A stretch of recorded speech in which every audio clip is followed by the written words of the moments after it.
Get ready for a mind-bending episode with Xavier Crowe, professional mentalist, keynote speaker, and expert in human behavior and communication. With over 20 years performing around the world, from corporate stages to virtual mind-reading shows, Xavier blends the art of mentalism with real-world psychology to teach people how to communicate with confidence, read body language like a pro, and build powerful connections that stick. After studying NLP, hypnosis, and behavioral science, Xavier now works with corporate leaders, high-level professionals, and event audiences who want more than just entertainment. They want transformation. His presentations are part TED Talk, part live show, and entirely unforgettable. In this episode, you'll hear how to read people using subtle body language cues, confidence tips from a man who's read minds on stage for 2 decades, how mentalism reveals what most people miss in everyday communication, why connection, not content, is the real magic in leadership and influence. Follow Xavier at www.xaviergrow.com, at Xavier Crowe Insta, Xavier Crowe LinkedIn and TikTok, and don't miss this powerful conversation with the mentalist mentor himself. Xavier Crowe, welcome to the Will to Win show. Thank you. It's good to be here. And I hear you are quite the entertainer. Yes, I've had my fair share of showmanship over the years. Showmanship? Yeah. Tell me about your experiences as a showman. Well, I started my journey by learning magic when I was a kid, and I fell in love with it. And when I got to the end of high school, I started practicing a lot. And after I left high school, I realized I didn't really like working too much. And I met a magician. My brother introduced me to a magician that was at his school event. And him and I became friends. The process was becoming friends with him, and he was a full-time magician. So he became my mentor. And about 2 years after finishing high school, I just gave up regular work and started doing magic shows. And it's been 20 years now. That's incredible. Yeah. And you also mentioned how you are not just a magician, but you're also we're a hypnotist, and now you are the mentalist. That's right. Yeah, so magic was something I've loved always since I was a kid. And performing magic is sleight of hand, crowd control, being deceptive, etc. And I love it. I still do it. I'm still a shark with a pack of cards. So I've always loved magic. I'll always love magic. But I got interested in human behavior at some point because of the way I had to interact with audiences. So I started studying hypnosis. I became a certified hypnotherapist. I did a stage hypnosis university course, which is a program that was put on by a famous hypnotist in the States. And I learned how to engage audiences in a very different way. And I loved it. I really enjoyed hypnosis. I enjoyed the entertainment more than the therapy side of things. But then during the pandemic, when everything went south, I put together an online show so that I could continue working because all my gigs vanished. And I thought, doing magic on a screen wasn't the same as doing magic live. So I put together a virtual mentalism show, which is mind reading. So I put together all the routines that I knew as a magician that appeared to be mind reading. And I found that they worked really well on a camera. So my first show was done 4:00 in the morning. Oh my God. I was performing to an audience in Australia. So I had to set up, I was living in Finland at the time, and I had to set up my entire studio, kind of like this one, except all I had was a green screen, 2 lights and a laptop. So I set it up in my kitchen, had my laptop on the stove, my lights on the kitchen sink, wow, and a green screen covering the fridge, making me look like I was in a library. And I performed a virtual show, and it went so well, a mentalism show, that I started actually selling a virtual mentalism show. And after the pandemic, so it was about 2.5 years of performing virtually, I realized the connection that I was building using mentalism with audience members, it transcended distance, and it brought them closer to me because the magic was happening in the mind rather than in my hands. It was happening in the minds of the spectator. So I used all my skills as a magician to create this beautiful presence in my act, but I used all my skills as a hypnotist to use my language very cleverly to create mentalism. And since then, I stuck with mentalism, and I perform mainly mentalist shows now with a hint of magic, but it's mainly mentalism. Wow, that's incredible. Yeah.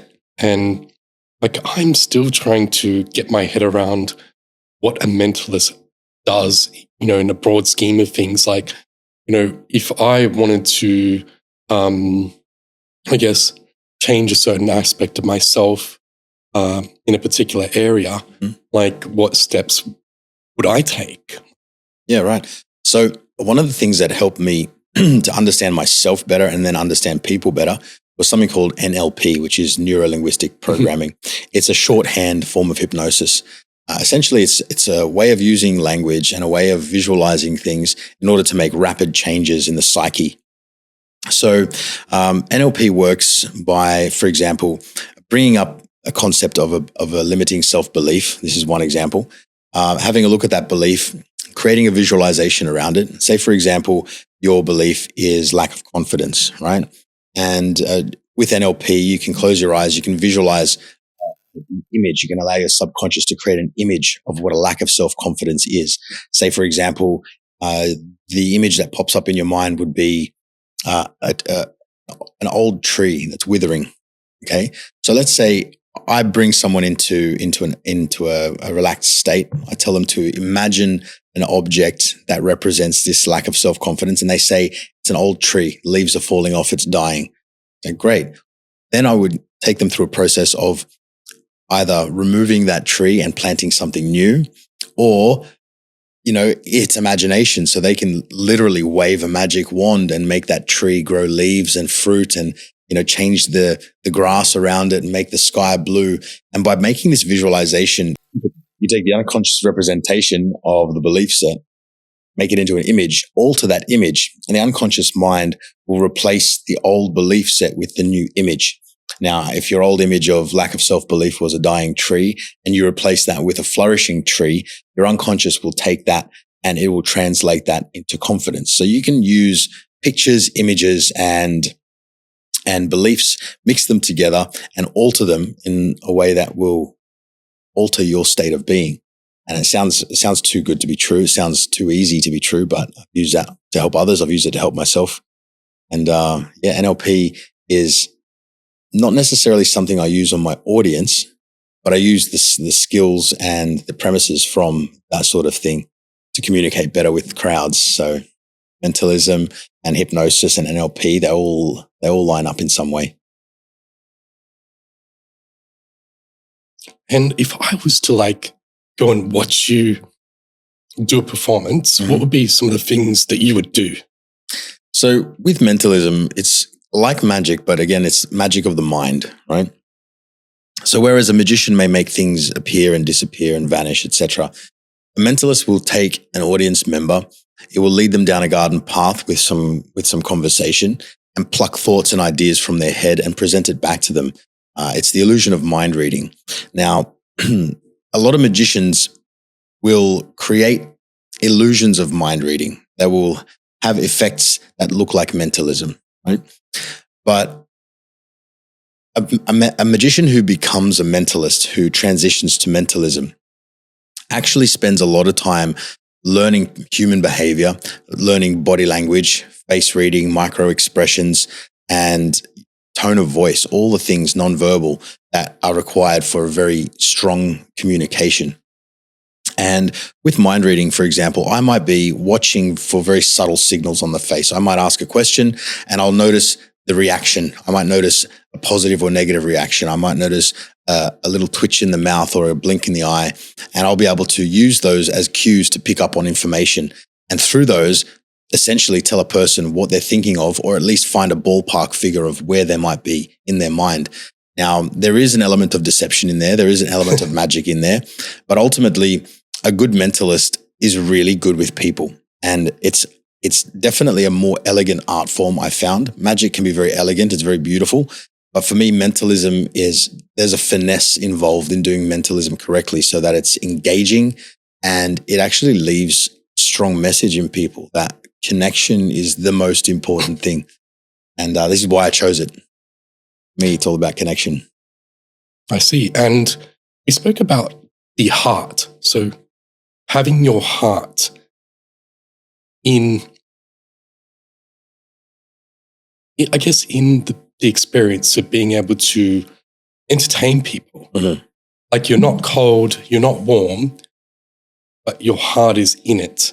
Mm-hmm. Like explain what you mean by having your heart in the experience? So my experience of some entertainers, not all, is that they have an outcome that they want to achieve. They have a process of how to get there, but they forget that the audience is the most important part of their show. So early on, I realized I didn't want to be an entertainer that was just there to stand on stage and present awesome things and look good. I wanted to bring my audience into my act, right? So, which is why I didn't go into the traditional magic, which was illusions, boxes on stage, assistants, cutting people in half, that sort of thing. That kept a big distance between me and the audience. Now, I did play with that stuff for a while, but eventually I moved into something which was, lack of a better term, comedy magic. Right? And why I called it comedy magic, because it was lighthearted, it was fun. I brought people from the audience to participate in almost every effect that I created on stage. And because of that, I realized my audience had a much better time watching my show because their brother, friend, sister, mother was on stage with me. And I'd choose someone from this part of the audience, and then I'd send them back to the audience after having a good time with me on stage. Then I'd choose someone from over there. Then I'd choose someone from over there. And by the end of the show, there was, maybe 5 to 8 people that had been in my show with me from different parts of the audience. It's almost like the whole audience was on stage with me. Because if it wasn't your direct friend group or family member or whoever was in the show, it was someone in your vicinity. So people around could see that person walking back with a smile on their face. I'm like, wow, that person just there performed that really cool thing just now.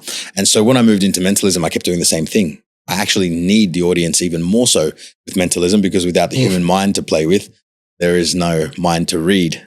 So bringing heart into it means not having a character on stage that's unrelatable, rather bringing myself to the stage. If I'm on a stage, I am an amplified version of the person that I am in real life. If I'm on a stage and someone comes up and we're having a good time, we're having a banter, we might even have a hug before I send them back to the audience, because that's the sort of person I am in real life. Whereas some entertainers like to separate the stage person from the real life person. And it works for some people, but for me, it doesn't work. I want to be approachable. And that means bringing my heart to the stage, bringing the person I am onto the stage with me. I want people to be able to come up to me after the show and approach me as if I was the same person on stage, just accessible. I don't want to stand above my audience. So it's all about synchronicity. What do you mean? So you're the same person you are off stage as you are on stage. Yeah, to a degree. Yes, there is definitely an element of my own character on stage. If someone comes onto my stage, for example, a magician that I used to work closely with, he would make fun of the audience members in order to gain a laugh. Okay. Now that works. It does work for comedians as well. And there is something about that's really good. But I didn't like that personally. Rather, I'd make fun of myself for the entire audience to laugh at me than choose someone to make fun of. Because at the expense of one person, the whole audience laughs, but that one person may or may not take it well. And I didn't want to alienate anybody just to get a laugh out of people.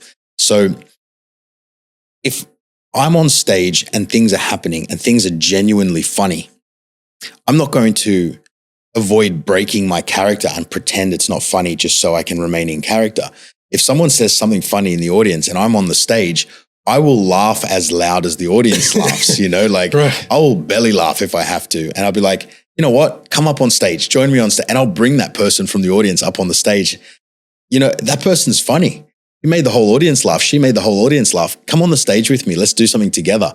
And I'll bring them into my world, just like I would with some friends. If I was in a group of friends and someone was being funny, I'm not going to shut them down because I'm jealous of their attention. I'll join in on that comedy. I'll build them up. I'll throw them a curveball. I'll throw them a soft ball so they can hit it out of the park, And I'll do that with my audience member as well. I treat my audience like they're my friends. And I feel like that bridges the gap between entertainer and audience and makes it to a unified us that's all here together. Without the audience, my show doesn't exist. And without me, the audience doesn't have a show.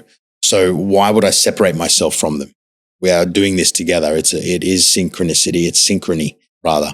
And synchrony means things are in line with each other. They're congruent. Beautifully said. No, thank you. I really like your response, Xavier. And you do touch on your philosophy, which is entertainment. Entertainment, yeah. Can you go into more detail about that? So a couple of years ago, when the pandemic finished, I'd been living overseas for 9 years. I've only just come back to Australia about a year and a half ago. And I was invited onto a podcast, and the person didn't ask the usual questions that I expected. It wasn't just tell me more about your magic and tell me more about this. It was questions kind of like what you're asking me, let's go deeper into that. And the questions she asked specifically were, how do you use your skills as a mentalist in the business world? How do you use them to detect deception? How do you use it to be more influential? And I wasn't prepared. I didn't get the questions beforehand. She just asked me them, off the cuff. Mm. And watching the interview back, I realized that my answers were genuine and they were good. They were good answers as far as I can tell. And I realized I had an understanding of human behavior that would work across the board. It wasn't just how I understand people in a show environment. I understood how to communicate with people in relationships. I understood how to communicate with people in a business setting. I understood techniques that business people also wanted to know about how to be better presenters and how to communicate better, how to get that deal, how to know if someone was ready to buy, things like that.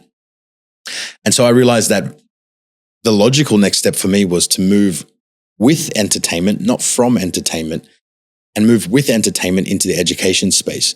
What does 20 years on stage, what does my 20 years on stage bring to the people who want to learn from me? It brings the ability to communicate. It brings the ability to be confident. It brings the ability to have connection with people. My understanding of human behavior, body language, and behavioral psychology means that I can show people techniques and tricks on how to read and understand the people in the world around them, which will lead to better sales, which will lead to better connections and relationships in business. For me, business is about relationship first, then business second. Mm. And so if you can build better relationships like I do with my audience, you're going to have a better time in your own relationships or in your own businesses or in your own interactions day to day. And so I decided that moving with entertainment, bringing education into my life and starting to deliver keynote presentations on communication, confidence, nonverbal communication, but also using mentalism as a catalyst for the entertainment side of things. I don't just want to give education to people and speak to people. I want to entertain them while I teach them so that they can enjoy the process of being entertained. If they learn something, wonderful. If they didn't learn something, they can still walk away and say that was an amazing show. So entertainment was born, and I've created a trademark around that so that entertainment is something that I can deliver. You're either being entertained, you're being trained or educated, and generally you're being both. Well, thank you so much for sharing this with our audience. Yeah, of course. And I think there's a bright future for you in entertainment, and you're just going to take the world by storm. So that's the idea. Go, Xavier. Thank you. Yeah. And you talk about having confidence, so helping people improve their communication so that maybe they can perform better, they can get better results, and whether that be in life and business. Let's just say I'm someone who struggles with rejection and I'm not that good at communicating. I stutter, or I'm just a bit nervous around people because maybe the environment I grew up in wasn't very supportive. Maybe people didn't encourage me. Maybe there were people who just put me down and they didn't believe in me. Like, how do you approach someone like that to help them improve their communication so that they can be confident? Yeah, there's a couple of things that can happen, and there is a process around anything. Nothing is instant, right? Now, if I was one-on-one with a person like that, I could take them through some processes, either using hypnotherapy or NLP to remove those negative self-beliefs. But the first thing that I must do, and the first thing anyone must do if they want to assist someone to get from here to here, is first listen to them and find out where here is. Now, if someone says to me, I'm not confident and I struggle to be on stage in front of people, I'm like, and if I just say, you're fine, anyone can do it. Well, I'm not really listening to them. What they're telling me is that I have some sticking point. I need to find out what that sticking point is. So the first thing I do is ask further questions. Questions like, when was the first time you experienced that? I might throw in, and this goes into hypnotic language, I'll throw in sentences which infer something. For example, when was the first time you chose to believe that? By saying something like, when did you choose to believe that? I'm giving the responsibility and therefore the power to that person to choose something new. If I say, okay, you're bad with people, you're bad in front of people, and it's been learned, it's been given to you, then your belief is that the world gave it to me, so the world has to take it away from me. But if I give you this unconscious idea that you chose to be like that based on the experience, it means you also have the power to choose something else based on this experience. So listening first and foremost, asking really good questions secondly. And I have many techniques around language, especially because of hypnosis and NLP, where I can guide people to think differently to what they've always thought. If I'm in front of a group of people, one way to get people to speak better or to communicate better, especially someone who's shy, if I bring them to the stage, say I'm really shy about speaking in front of people, so I'll bring them to the stage. I'll say, it's pretty scary to be up here, right? Yeah. Find it difficult. Maybe your hands are sweating, yeah? And I get them to understand that I'm with them completely. I understand. I used to have stage fright myself. And then I'll say, tell us about what you did today, starting from when you woke up. Now tell me what they did. So now you've spoken in front of a room full of people. So then I give them a small success. Great. Now I said, tell us what you did today, but don't use any words. Just use your hands. And then they'll be like, they'll do their best, and it'll make it silly funny. The audience will be laughing with them rather than at them. And they'll get this experience where it's not that bad to be on the stage. And then I'll tell them to mix the hand gestures with the conversation. And now they're expressive. I woke up this morning and I looked at the time and it was 5 o'clock and I ran to the bathroom. I brushed my teeth and then I went and I quickly ate my breakfast and I ran out of the house. And now I've got this person who went from being shy, barely speaking, to engaging body language and engaging communication in a matter of minutes. And the audience at the end will give them a round of applause. Now that feeling is something they've never experienced before. A person that's shy to speak in front of people doesn't realize that they could actually receive an applause from people. It's so far out of their old belief set. But what I've done is given them a moment to realize that their old belief set can be broken in a second.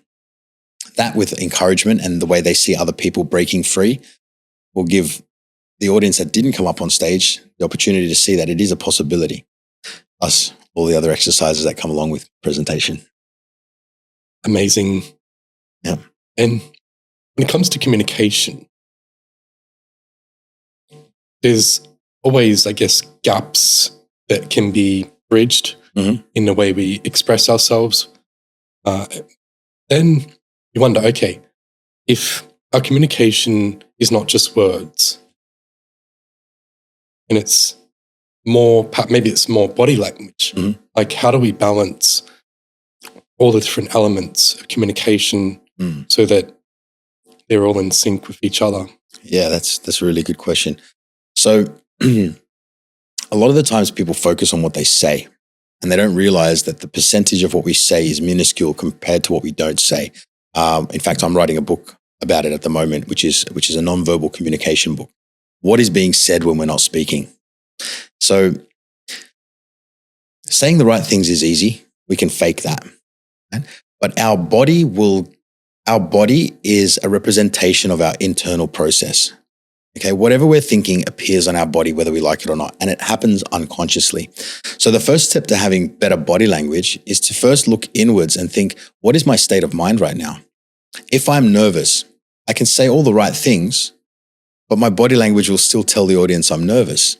And therefore, what I'm saying won't land the same way. If I'm confident, I can say less words and still project that confidence to the audience because my internal state matches my external presentation of my internal state. So when it comes down to learning body language, it's not just about learning how to use your body correctly. It's about understanding the internal state that we're in and changing that state to match what we want to deliver to the world. We can fake being confident, but with body language, the way it's received by other people is is it congruent or is it incongruent? And I'll give you an example. I can pretend that I'm mad at you.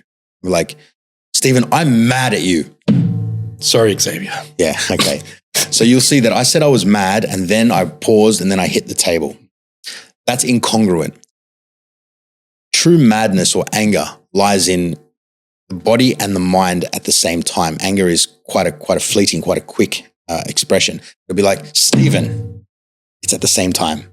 So if I was really mad at you, my body language and my words would happen at the same time. If someone's body language is off, their words and their body language aren't matching, that's a red flag somehow. That's a warning sign. So I learned to see those things.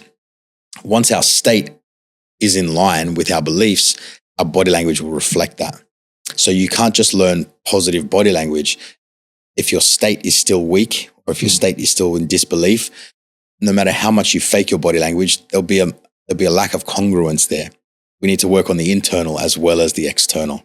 So body language isn't just about learning how other people look when I read them. It's actually learning about how my body language looks when I'm presenting. Yeah, that's such a powerful insight, Xavier. So we'll move on to our next question. You do obviously talk about quite a bit about body language, and you've got a book coming out. When's that coming out? That's yet to be announced. But it's in the works. I have an introduction to the book, which will be available on my website. So you can go onto the website at xaviercrowe.com and click on it. And the introduction is basically the first few chapters, just to give you an idea of what the book's going to be about. And it's a gift. So if you send me your email, I'll send you a copy of the first few chapters just to get an insight. It's a lot of value and information there, but it's the first 3 or 4 chapters, I think. And the book's going to be about 22 chapters long, and I'm still in the process. I've got the bare bones, but I'm doing some final edits. So hopefully by the end of this year, the book will be ready to launch. Amazing. Thank you for sharing. Yeah, of course. And we were going to do some kind of a magic trick. And I had to remember a crush that I had when I was younger or something. I don't know. Yeah, right. So before we started, I asked you to think of your first crush. Yes, that's right. Yep. Someone that was a name that I couldn't guess just by guessing, right? Now remember, this is not a magic trick. Okay. Mentalism isn't trickery. Mentalism is very, very different, all right? The reason I don't call myself a magician anymore is because I want people to realize that doing tricks is not what I do. What I do is I connect with people, I reach deep into the connection, and I understand things. And because of those understandings, I'm able to know things that I shouldn't know. Okay. So I did ask you. I asked you to think of your the name of your first crush. I didn't ask you who it was. You didn't tell me anything about that. Is that correct? No. That's correct. Okay. So I didn't say play with me on this or go with me on this. I didn't tell you to just agree with everything I said. I said, think of your first crush and remember it and think of the letters individually one at a time so that I could figure it out later. All right. So we're going to go with that. So if this is your first crush, then it's likely that this happened quite many years ago, right? I'm going to say, and this is just to do some calibration, you're probably 5 or 6 years old? Or is it a bit later than that? A little bit later. A little bit later than that. So you were at school already? Yes. Okay, fantastic. And is it a girl or a boy? It's definitely a girl. Definitely a girl. Okay, that's good to know, because if it was a boy, then it'd be a totally different name that I'm looking for. Now, as a first crush, sometimes with a first crush, it's purely just someone that you had a crush on, but nothing happened. Sometimes it can become a girlfriend. And sometimes it's just someone that you used to hold hands with in the school playground, okay? Now, this didn't become your girlfriend, did it? It did not. Unfortunately, the first crush is always the heartbreaker. Okay. So what I'd like you to do is just imagine that you were beside this person, okay? You're in a playground somewhere? I was definitely outside the classroom. Outside the classroom. But not in the playground. Not in the playground, okay. Now, what I want you to do is think about this person's name as if it was written in front of you like this. Don't say anything out loud, but I'm going to count through the letters one at a time like this, and just think about each letter individually, but don't say anything. Okay, that's the first letter, second, third, fourth, fifth, sixth, seventh, 8th, 9th, 10th. Okay, good. So what I picked up on you just then was this. As I was counting through the letters, you were with me. You were looking at me. You were doing a slight nod with your head, okay? When I got to 6 or 7, your eyes looked away. That indicates to me that there was no more letters to be looked at, all right? So while you're with me, you're counting the letters in your mind. And when I got to about 6 or 7, you looked away. In other words, your unconscious mind told me there's no more letters to see. I'm looking away now. So I'm going to confidently guess it's about 6 or 7 letters name. Would that be correct? Let me count. Don't let me see. Count it in your head. Counting. Yeah, you've done it. Okay, look at me. Yep. 6 letters, 7 letters, 6 letters, 7 letters. Okay, so it's a 7-letter name. Okay, what I want you to do is think of one of the letters right in the middle of the name there. Just grab it out. Okay. Now, I'm just going to draw something in front of you here. Okay, great. So I picked up on something just there. Go to the very next letter in the name, right? The one right after the one you chose. Don't tell me what it is. Can you think of an animal that starts with this letter? Don't say it. Yeah, you got something? Okay. Imagine that animal was in this room. Would that be unusual? It would be. It would be unusual. Think about whether this animal is on land or on the water. In the water. Okay, it's in the water, isn't it? No, it's on land. Okay, that's very good. So you've got this. Go to the very last letter of the name. All right. Can you think of a country that starts with that letter? You've got something? Okay. Now think about what's in that country. Do you think if it's warm? Think if it's got any sort of other characteristics, whether it's got some water around it and things like that. Okay. Great. So now you've got a whole bunch of stuff in your mind. Now I'm trying to see if I can pick up on any of that stuff. Okay. And now we go to the very first letter of the name. You got something there? Think of a vegetable or a fruit that starts with that letter. You got something? Excellent. Now I'm going to try and pick up on a few different things here. Now you've got a whole bunch of information and I don't know what it is. I don't even know what the name is, but hopefully by the end of this, I can be able to tell you something succinct. Now, okay, you have an animal in your mind. I want you to imagine touching that animal. Can you imagine that? Okay. Oh. So, yep. It's okay. You just imagine touching it. Imagine how it feels. It's a little softy. There's a bit of fur there. Okay. You're not thinking of a dog, are you? No. Is it like a dog though? No. It's interesting. Okay. Jump to the last letter as well. Don't say anything. Okay. And now jump back to the first. You're not thinking of a carrot, are you? Well, that was in the beginning. I was, yes. You were. Excellent. Fantastic. So I want you to imagine this person comes to me and just says in my ear, hey, this is my name, and says their name, right? You're not thinking of like Candace. Jesus Christ. You got it. That's amazing. Very well good. done, Xavier. And that's what it looks like to read a mind. Wow. I'm impressed. Yeah, you're welcome. Wow, I'm just blown away. Like, you could just do that. I ain't seen that before. Yeah, we can bleep that out. No, it's gold. It's gold. So thank you. You're welcome. You're welcome. So yeah, we've got probably a few more questions to ask, and then we'll finish up. Sure. So yeah, you are pretty much traveling the world. You are doing shows, and you're basically you're more than just a magician. I like to think so. Look, the title magician was fine for many years. And for many years, it was on my business card. It was how I presented myself. It was what I told people I did for a job. However, there is something about telling people that I'm a magician that allowed them to have an expectation of what I did that wasn't accurate. Right? When I told people I was a magician, they expected a rabbit out of a hat. They expected balloon animals. They expected kids' parties, none of which I did. Even my magic shows were very engaging in a way that were unlike typical magic shows. My jokes weren't as cheesy as we come to expect. It wasn't the same as Uncle Joe's card trick at Christmas dinner. It was all different. A lot of the magic that I performed, I created myself. So the same thing kept happening when I was telling people I was a hypnotist. People were expecting me to make them cluck like a chicken and so on and so forth, which I did, by the way, in my hypnosis show. But I realized that telling people I was a hypnotist didn't sit right.